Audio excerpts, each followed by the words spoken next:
It is common knowledge that a paternity crisis occurs when a mother either mistakenly misidentifies a man as the biological father of her child. In many cases, this leads the man to believe he has a paternal obligation. Now, a curious report that claims 1 in every 4 biological fathers are not biological parents is gaining traction.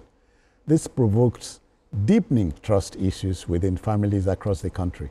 Makes you think we are in the throes of a national emergency. BK, I thought they said we are our father's children because our mothers said so. Oh, things are really changing. There's a lot of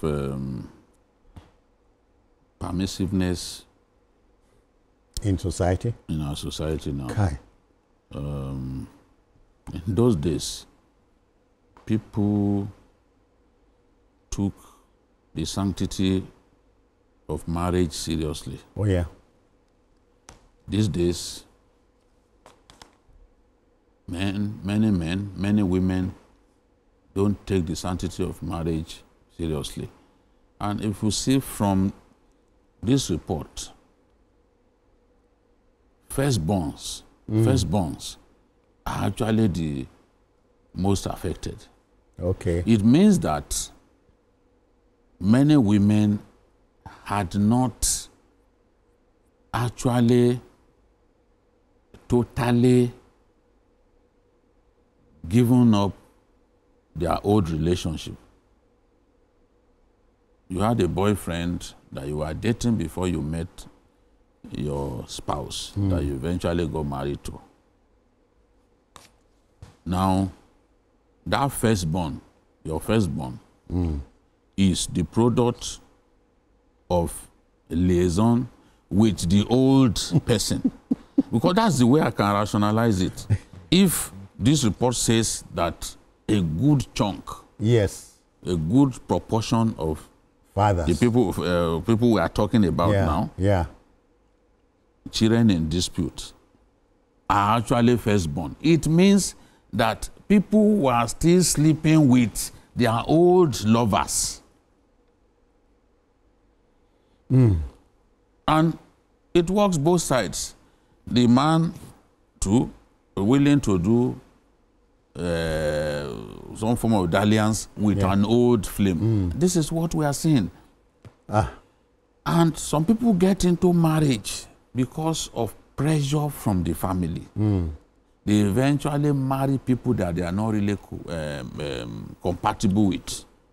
Once this happens, and they can find love elsewhere, people will receive them warmly, who will understand them. They will feel a lot more comfortable in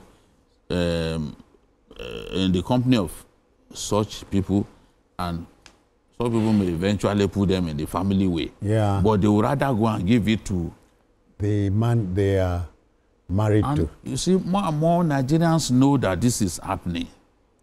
I can tell you, these phones that we have, nothing has worsened permissiveness, like it, fornication, like the use of this phone. Nothing. It's a lot worse now than in those days when we didn't have phone. My son was asking me, I've said before, that how are you people coping when there was no phone? I said, shut up, we coped. We coped. Because they are, I'm sure as I'm talking now, they are not watching me. Tell him, they are on their phones. We had phones, but we were not mobile. Analog. Limited phones. No, Wale, you remember the man who acted The Good, the Bad, the Ugly? Yeah. Clint Eastwood. He attended a marriage seminar, and the lecturer kept talking about the good things about marriage. When he got to all marriages are made in heaven, you know what Clint Eastwood said? Sir, so also were thunder and lightning. You know, so we are having that situation here, thunder and lightning. Well, I think I agree with what Babajide has just said. It raises fundamental issues about the moral decline in our society, which there are so many broken homes, Some are traced to moral decline and also economic factors. There are people that are desperate to do anything just to survive. You know, they can even be pregnant and then sell the pregnancy. People are even selling their own children. So when you have that kind selling of babies and buying babies. Those are selling their eggs. Yeah, eggs. Yes. And you So are there's other places. diminishing returns in terms of mutual relationship between partners. But I also think that there's the ribonucleic acid, the DNA, which I think created by God, usually divided into 46 chromosomes, are usually also not 100% foolproof. Yes, it's not 100%. Especially in an environment like ours. There are factors that come in. There are a small chance of human error, especially the quality of the laboratory, and also sample contamination. They also affect, you know, I hear that fraud goes on. Yes, and there's what they call chimerism, which is very rare. When the tissue being tested is different from the reproductive tissue. You know, so there are very slight chances of, but 99% DNA is surely accurate. So I think that it's a challenge for us in our society that we need to do more in terms of public education, in terms of promoting family values, you know, not just about getting married and then you think that that is the end. A lot of homes are, they have, of course, the people that also went for this test are people that have burden of proof. It's not something that is a national sampling. So we cannot take it as a reflection of a national research. Well, but I think that problem is we have a relationship expert joining us on this discussion. So joining us via Zoom now for more discussion on this is a relationship, marriage and family therapist, Buluwatife Victoria Abiodun. I greet you. Good afternoon. Good afternoon, sir. Good afternoon, esteemed viewers. Yeah. So what can you tell us regarding this subject matter? Okay, so I believe that the rising trend of paternity fraud clearly shows that something is deeply wrong in the foundation of many marriages today. And it starts with the breakdown of trust, honesty, and proper communication. You see, I would say that out of 100% of people we have in the world today, just like 60% would attend what we call premarital counseling. And most people don't even know that aside premarital counseling, we have what we call premarital therapy, which is supposed to create a safe space, you know, to help these couples to be able to discuss these deeper conversations. Most women do not discuss these conversations because they believe that, you know, out of fear of losing the relationship, maybe some of them have been waiting for years, you know, to get married. And now that they finally found the one, they decide that, oh, you know what, let's just hide this, you know, this little secret. So premarital counseling, premarital therapy is supposed to create that safe space for them to discuss these things. And I believe that this is one of the issues that we have today. Many people don't even believe in getting counseling or being counseled. They're just so invested in, you know, getting married, preparing for the wedding, you know, planning the wedding, paying for all of those things, where they're supposed to seek wise counsel from, you know, the right people. Okay, so what does this rising trend of paternity fraud say about the state of trust and honesty in Nigerian marriages today? Okay, so in many Nigerian marriages, people are entering union without full emotional, spiritual, or even medical transparency, right? Some couples do not have deep conversations before getting married. They are either rushing because of age, family pressure, you know, financial reasons. And as a result, secrets are carried into the marriage, and these secrets eventually come to light in very painful ways. And what I believe is that paternity fraud is not just about the child. It's a loud symptom of a bigger issue. It's about deception, right? Deception happens when trust is not cultivated. People think that, oh, there is trust where you're just having conversation with a person, but then for trust to exist, there has to be that safe space for vulnerability. So some people don't, if you ask, as a counselor, when I ask couples, how well do you trust your partner? I have funny answers, 50%.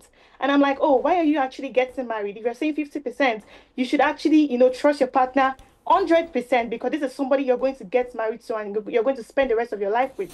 So when people are afraid of rejection or when they feel they cannot be honest with their partner and still be accepted, you know, they withdraw these things.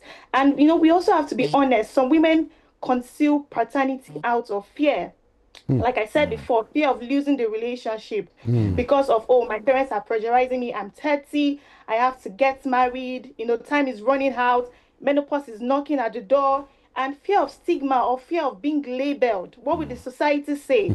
That at this age I am not married yet. And most of them have a very terrible past, right? They believe that they cannot find somebody that can accept them with that past, right? And that fear grows in a society that often puts pressure on women to produce a child at all costs, while also not encouraging deep conversations about these past mistakes. So, Tife, are you saying that a lot of the men know that their husband, a lot of the women actually know that their husbands cannot get them pregnant? Maybe they have low sperm count or other conditions that ensure they cannot make their wives pregnant. Are you saying the women, conscious of this fact, would then go and get someone else to do the job, to put them in the family way outside the wedlock? Is that really what's going on? Well, I do believe that as much as women are mostly found in these cases, men also have a role to play, right? We've seen so many men get married and hide the truth from their partner, because if if we're going to base it on religion, there are many people that would say, oh, there's no sex before marriage. And most men actually take advantage of that situation by saying, because there is no sex before marriage, they can as well hide these things, right? I think I've seen stories of whereby people are married for years, and the husband keeps saying, let's not go to the hospital, or they keep going to pastors, to pray for them, whereas the husband knows the truth that, oh, I can't actually conceive. And I think most of the times when this truth is actually revealed, the women have no other option, as a way of coping in that marriage. They have no other option but to go outside and to cheat and actually get pregnant. So I believe that both parties are actually involved in this case, and they need to have deeper conversations. They need to be truthful about it. To be honest, that's just all I can say. Okay. Yeah, there's another question for you, Sister Boluwatife. Now, from your counseling experience, how do revelations of paternity fraud affect not just couples, but the children caught in the middle? Okay, so from my counseling experience, this has caused deep emotional damage, not just for the couple, but especially for the child that has been caught in the middle, right? For the husband, discovering that the child he thought was his own isn't biologically is often leads to intense betrayal, confusion, and heartbreak, right? Many men feel like their entire identity as a father was a lie. And because of this, some people may go silent, some people may walk away, some may even commit suicide, right? Some may even become emotionally or even physically abusive out of hurt, right? And it can be very traumatic for them. And as well for the wife, if she kept the truth hidden for years, guilt, shame and fear begin to consume her, especially when the truth is finally out. And even if she made a decision out of fear or desperation, I believe that the long-term consequences is very heavy, and in most cases, it destroys the trust in the marriage. But for the child, who is the one to suffer the most, right? Because of their sense of identity is shaken. For a child, their sense of identity is created first, with their parents, and if that sense of identity is lost, it will destroy a lot of things for them. Some of them will grow up with low self-esteem. Some of them will grow up with various traumatic experiences because they don't know their identity. Their parents failed in telling them what their identity is, right? So some children may feel unwanted. Some children may blame themselves. Some children may become confused about who they are, and it would affect their future relationships. And also there's a thing about a repetitive pattern, because their parents fail to tell them this thing, and to take precautionary measures as to how it's not going to continue for generations to generations. It can actually occur again for that child, right? Because they find out that, oh, this is not my father. You ask them questions like, how many fathers do you have? And they really cannot even tell you who is their father or how many fathers they have. And because of this, they believe that, okay, this is what my parents have taught me to do. This is what my parents have taught me to We have believe. another question just before you go. Yeah. Okay, with the report we have now, what do you think should be the practical steps that couples, faith leaders, policymakers, individuals can take to reduce the paternity fraud and rebuild trust in marriages? Okay, so I believe that when couples have reached this stage, the first thing they need to do is seek professional help.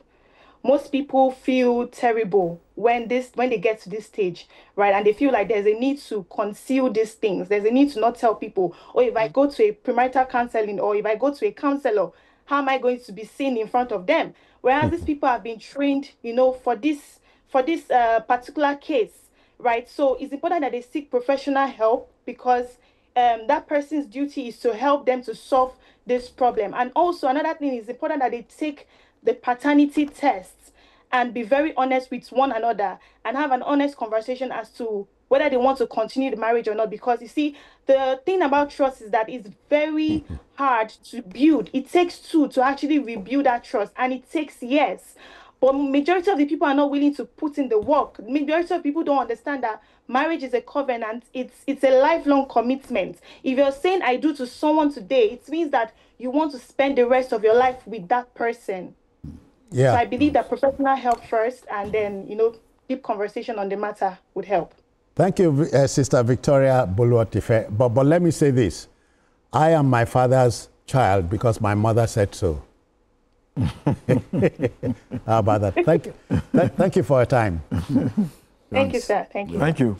So it's this something has to be done. Yeah. To stem the tide. Yes, I think public enlightenment, premarital counseling. Yeah. And we need to let people to be aware, before they even go into marriage. Because I don't think it's a very good thing when people get to discover at a later stage in life. It can, turn to a lot of psychological trauma. And my last word is this. They say one way of keeping your marriage intact is to befriend your wife. Make your wife your friend. Thank you. And be faithful. Be faithful. Yeah. I know a woman, somebody told me about a friend of hers. I had 4 kids. And all 4 kids do not belong to the husband. They continue to date. In a film? Yeah, no, not a film. Not a film. They continue to date long after the woman got married. This is not fiction. I swear to God, it's not fiction. No swear. No, it's my choice. It was to let Nigerians know just how difficult, how terrible the situation is. And it's getting worse. It's getting worse. I'm told about a situation where a family went to apply for a visa. Yeah. When you do that, the DNA will come in. Out of the 4 kids, only 2 belong to the man. At that point, what happened? It's a very emotive issue. It is.